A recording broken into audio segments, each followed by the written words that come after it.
Hello friends, welcome to Knowledge Nexus. Today we are going to talk about the book Nothing Changes Until You Do by Mike Robbins. We are all troubled by something or the other in our lives. Some by their weight, some by their income, some by their confidence, and some by their past mistakes. There is a constant voice inside the mind. Why am I like this? Why does this only happen to me? I wish I could change. This is where the desire for change begins. But most people get stuck here because they start the change with anger, hatred, and self-hate. This is the biggest and deepest idea of this book. We cannot change until we accept ourselves. This sounds strange because we feel that if we accept ourselves, then what will be the need for change? This is the paradox. That is, the truth that seems opposite. We have learned since childhood that correct what is wrong. But we were never taught that improvement happens not by fighting oneself, but by understanding oneself. When we hate ourselves, our brain goes into survival mode. There is no growth there, only defense. Suppose a person looks in the mirror every day and says, I am useless. I have no discipline. I can do nothing. Now, why does that person want to change? Because he hates himself. But this hatred does not become motivation. It becomes pressure. He will try for a few days, then get tired and come back to the same place. This is the reason why we take resolutions again and again. From now on, I will change everything, and in a few weeks everything breaks because the foundation is wrong. The beginning of real change happens by leaving resistance. When we stop fighting our current reality. Accepting does not mean you are giving up. Accepting means yes, this is how my life is right now. I am standing here right now. Just admit it. Like if a sick person does not even accept that he is sick, then how will the treatment happen? Accepting the illness is not weakness, but wisdom. But we don't do this at the emotional level. We consider our flaws as enemies. Laziness, fear, overthinking, anger. We think these are our problems. While the truth is that all these came to protect us at some point. Fear was created so that we can avoid danger. Overthinking so that we don't make mistakes. Anger so that we don't feel powerless. But with time, the very things that protect us dominate us, and we start fighting with them. Robbins says what you resist persists. What you fight with gets stronger. When you say I don't want anxiety, the mind focuses on the same anxiety when you say I have to leave this habit. The mind keeps thinking about the same habit. Resistance gives energy to the problem. That's why the paradox is that change begins when you stop saying, I have to change myself because I am wrong, and start saying, I am fine as I am, but I want to grow. This subtle difference changes the whole life. When you accept yourself, a calm is created inside, and right decisions are taken only in a calm state. In stress, a person does what gives him comfort.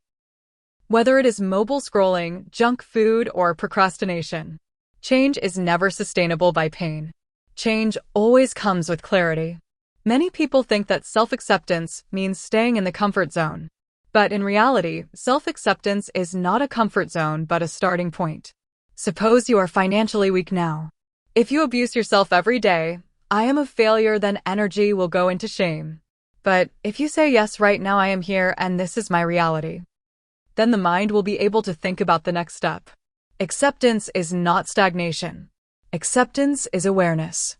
When you can look at your reality without judgment, only then responsibility comes, and responsibility is completely different from blame. Blame says wrong happened to me. Responsibility says what can I do now? Robbins says that most people are unable to change because they are fighting a war with themselves, and no person can win by fighting with himself. Imagine if your best friend makes a mistake, what will you do? You will explain to him, give support, show the way. But when you make the same mistake, you start beating yourself up mentally. This double standard stops growth. Self-acceptance means making friends with yourself. When you are no longer your own enemy, only then life becomes your ally. It is very important to understand this paradox. Change happens not from rejection of the present, but from deep acceptance of it. Like a river flows. If you start pushing the water flow fast, then nothing will happen. But if you clear the path, remove the stone, the water will start flowing automatically. Acceptance is removing that stone. We think motivation will change life. But in reality, compassion changes life. Especially with self-compassion, when you say to yourself, okay, right now I am not disciplined. Okay, right now I am not confident. Okay, right now I am struggling. And after these sentences, don't put a but. Only then healing begins. Because when you accept yourself unconditionally, then the fear inside ends. If you like our free summary, then you can subscribe to our channel. You can buy our membership or you can support us through UPI. Now back to the summary, and as soon as the fear ends, energy becomes free. That energy becomes change. This is the reason why many people change after reaching rock bottom, because resistance ends there. There the person says now it is what it is, and with that acceptance, a new person is born. This is the core message of this book. You are not broken. You are unfinished, and there is no shame in being unfinished. Life is not an exam where marks are being cut. Life is a process of evolving, learning, failing, and then rising. When you accept yourself, then guilt reduces, shame reduces. And when these two reduce, then consistency becomes possible. Change does not come with force. Change comes with flow. And flow is created when you stop going against yourself. So next time when you feel I have to change myself, stop for a moment. Ask yourself, am I fighting myself or understanding myself? Because transformation never happened from fighting. Transformation has always started from acceptance. This is the paradox of change. The day you accepted yourself completely, on that day the process of change started automatically. Often our life revolves around only one sentence. I will be happy when weight is reduced. When I get a job, when the salary increases, when I get a relationship, when the house is built. This line seems so normal that we never even suspect that this line is the biggest thief of our happiness. We think this is positive thinking, goal-oriented mindset. But in reality, this thinking cuts us off from the present. Robbins calls this the I will be happy when fallacy. That is a mental mistake in which we keep postponing happiness to the future. We assume that happiness is a destination after reaching which we will get the right to smile. Since childhood, we have got this conditioning. First complete your studies, then be happy. Then take a job, then be happy. Then promotion, marriage, kids, retirement, and at every stage happiness moves forward.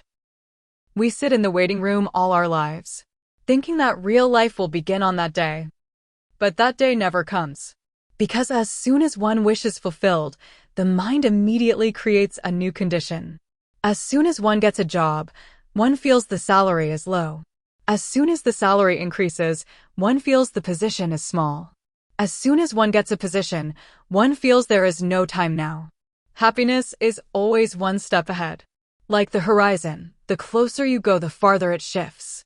This is the biggest illusion. We think when all problems are over, then we will be happy. But the truth is problems never end. They just change shape. Student life problems are different.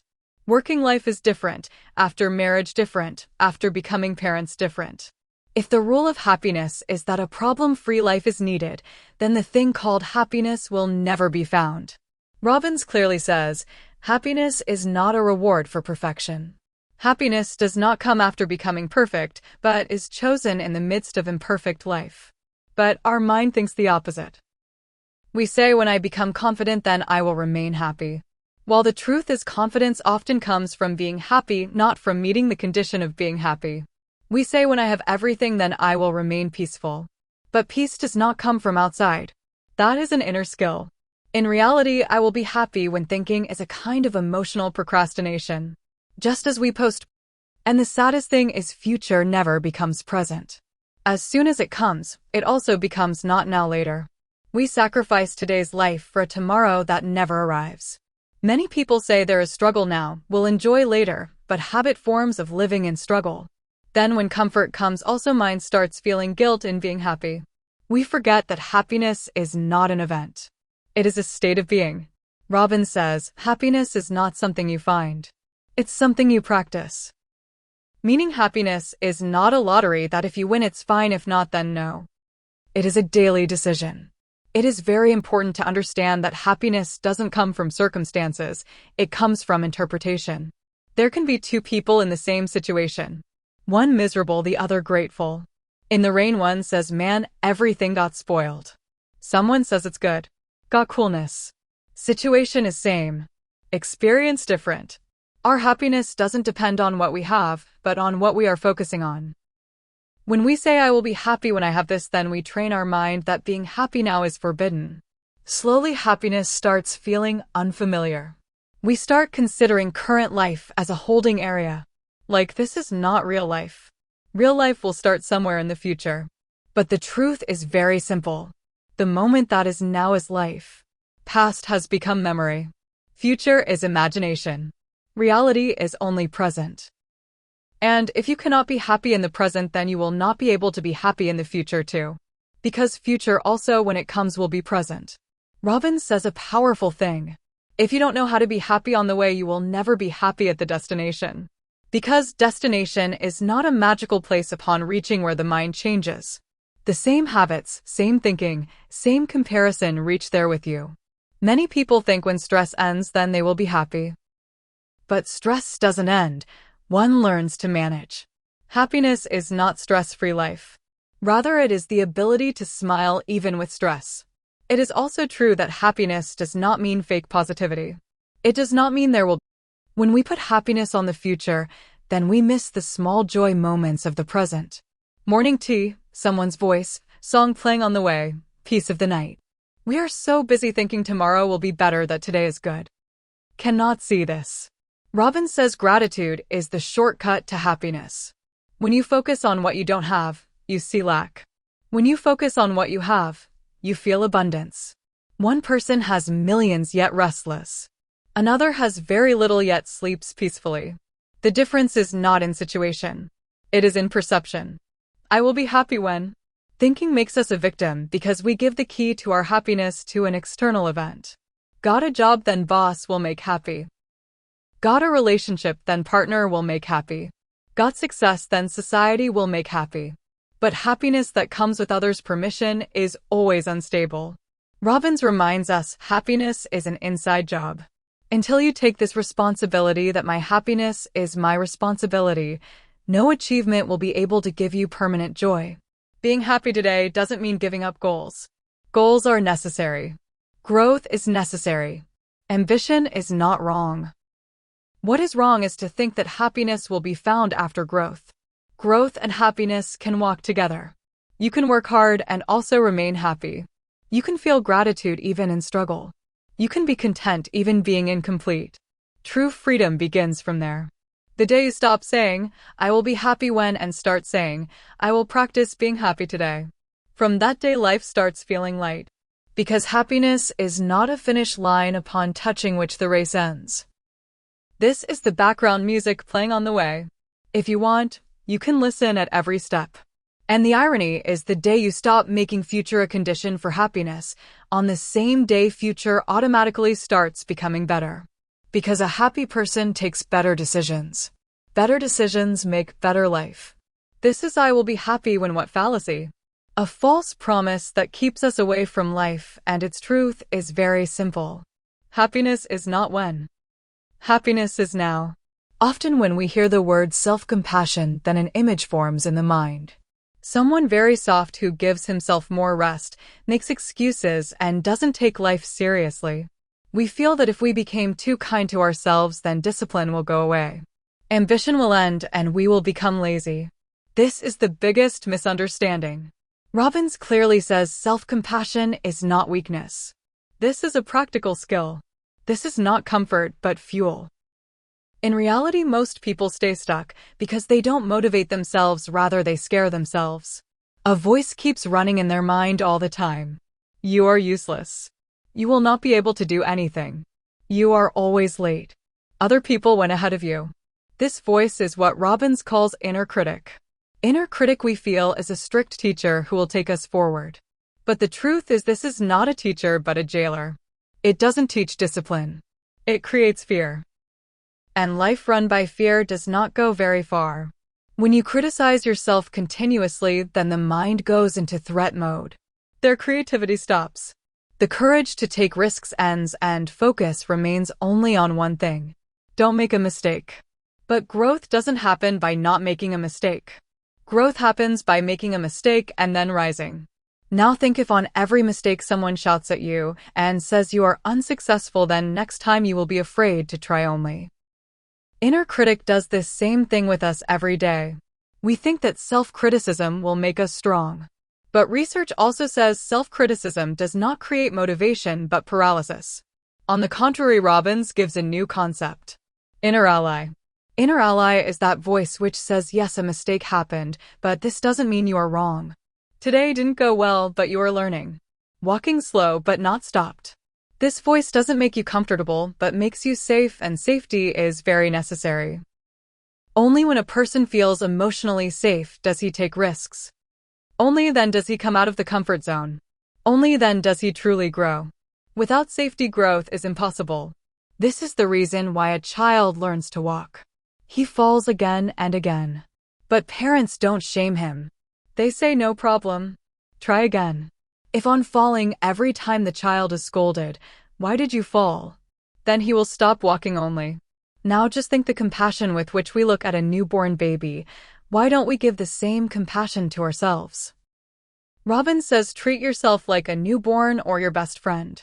If your best friend fails, then will you say to him, you are useless? No.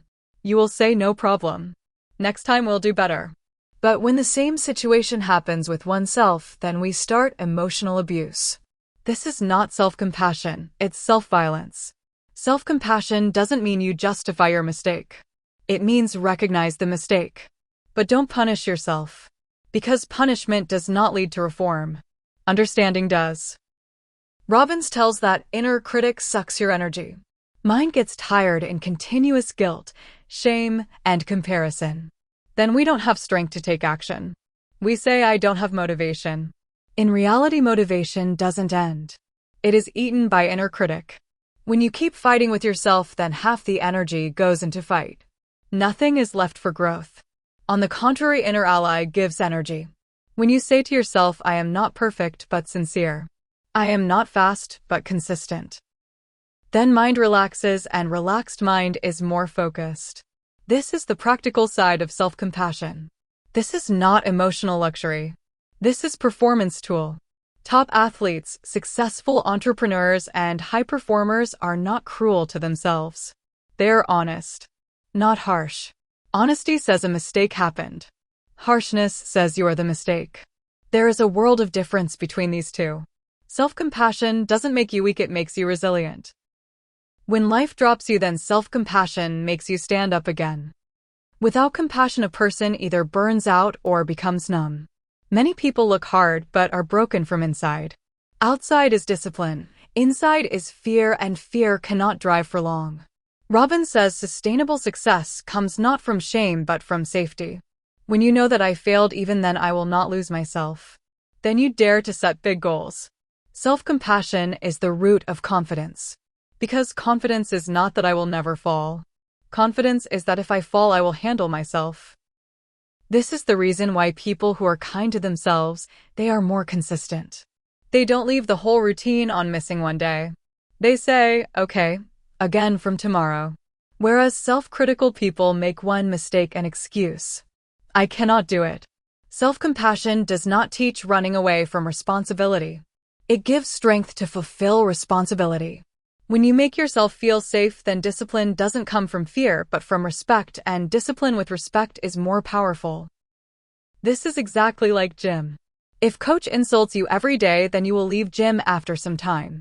But if the same coach is strict yet supportive, you can do. Then you will cross limits. Self-compassion is that supportive coach which doesn't give comfort also and doesn't do cruelty also. In today's world, most people are defeated not by outer world but by inner world. World is not as harsh as our own voices. If you keep hurting yourself mentally every day, then even a small hurt of life will seem unbearable. But if there is a friend inside, then outside fight becomes easy. Robbins teaches this only. Stop being your own enemy. Become your own ally. Self-compassion is not an emotional drama. It is clarity. It is maturity. It is intelligence. Because person who learns to stand with himself doesn't need validation from the world. And the most beautiful thing is when you start giving kindness to yourself, then excuses reduce. Action is more. Because now you are walking not with fear but with trust. This is real power. Self-compassion is not soft. Self-compassion is strong. It is that strength which allows you to move forward even after falling. It is that voice which says, let's try again. Since childhood, we are taught only one thing: be good. Good children do not speak much. Good children do not answer back to elders. Good children keep everyone happy. Good children do not get angry. Do not cry. Do not ask too many questions. Gradually, being good does not remain our personality, but becomes our survival strategy. We start feeling that if we don't become good, then we won't get love, won't get acceptance, and people will leave us. This is where our acting life begins. We don't speak what we truly feel, but speak what the person in front wants to hear. We don't do what the heart says, but do what makes people happy. From outside, everything looks fine. Polite, decent, mature. But inside, a strange suffocation starts building up. Robbins explains this very point deeply. There is a lot of difference between being good and being real. Being good means giving performance. Being real means giving presence. When we try to become good, then we live for approval. Behind our every word of fear is hidden: what will people think? When we are real, then we live for connection. What am I truly feeling? Looking good starts feeling safe to us in childhood. Because when we are good, then we get praise, and praise slowly becomes addiction. We need praise, need validation, need likes, and this approval hunger takes us away from ourselves. We slowly learn to suppress our real emotions. Got angry, then smiled. Felt sad, then said, everything is fine. Got hurt, then said, no problem, but emotions don't end by suppressing. They keep accumulating inside. Like steam in a pressure cooker, quiet from outside, boiling inside person. Robbins says trying to look good creates separation. Being real creates connection. When you try to become good, then people might like you. But you cannot know anything, because you have shown them your mask, not your truth. People stay with you, but you feel lonely because connection doesn't form with personality, it forms with vulnerability. When you speak truth, I am confused. When you admit, I feel afraid. When you say, I don't know what will happen next. Only then the person in front connects, because he also feels the same from inside. But condition of being good teaches us that showing emotions is weakness. Therefore, we pretend to be strong. But acting tires out. Trying to become perfect every day is very exhausting. Speaking every word thoughtfully, filtering every emotion, taking every decision from others' perspective, this is not life. It's role play, and problem is that the more you try to become good, the more you keep losing yourself.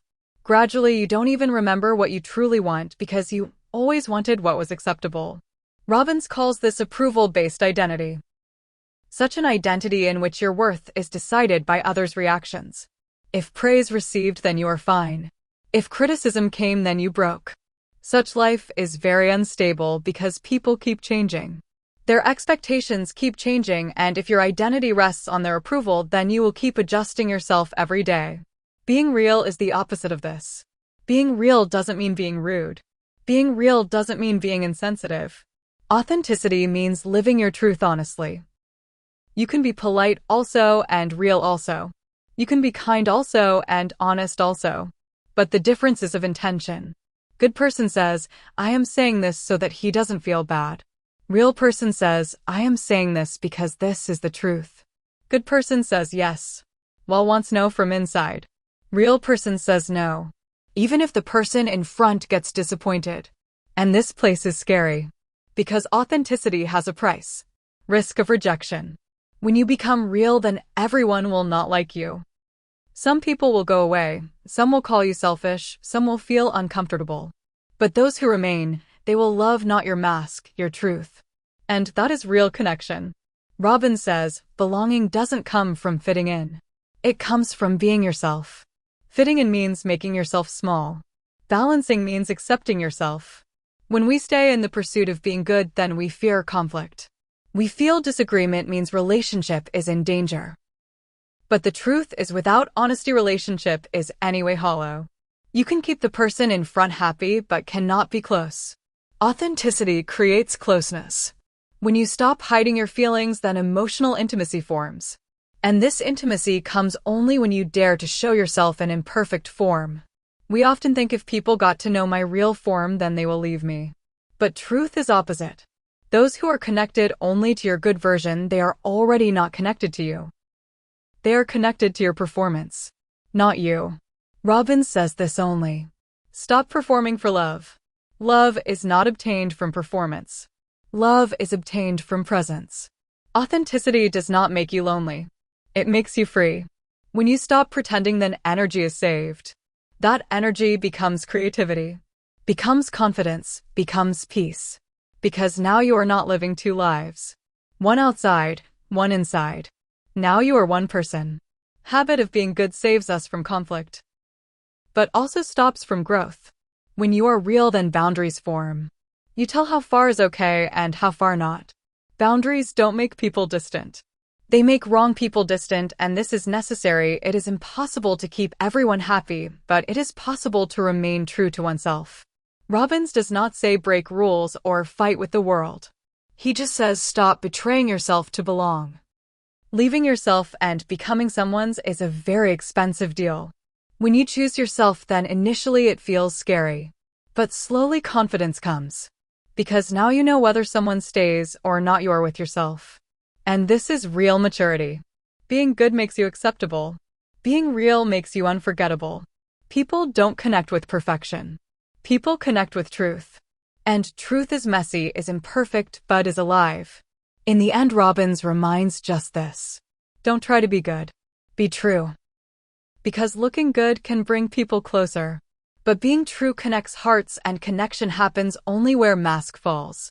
Often a turn comes in life where person gets tired. Has tried a lot. Lot of hard work has been done, and then a voice comes from inside, now leave it. But right here a very big confusion arises. Is giving up defeat? Is letting go weakness? Does surrender mean defeat? Robbins clears this confusion.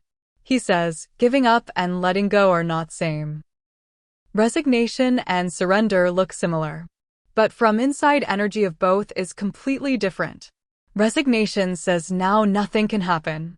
Surrender says I will try fully but will not control the result. In resignation, person sits down. In surrender, person keeps walking. This is the biggest difference. When person goes into resignation, then hope dies inside him. He stops trying because he feels that fate is already decided. His body may be walking, but mind has thrown up hands. He says it's not in my control. This always happens with me. For some people, success doesn't happen only. These are not words. This is not internal surrender, but internal shutdown. But surrender is completely opposite. In surrender, person is detached from outcome, not from effort. He leaves result, not action. He says I will give my 100%, but will not walk assuming that everything is in my control. This is maturity. We suffer mostly in life because we sit holding the outcome. We want things to happen according to us. Time to move according to us. People to change according to us. Life to meet our expectations. But reality does not sign on contract of expectations.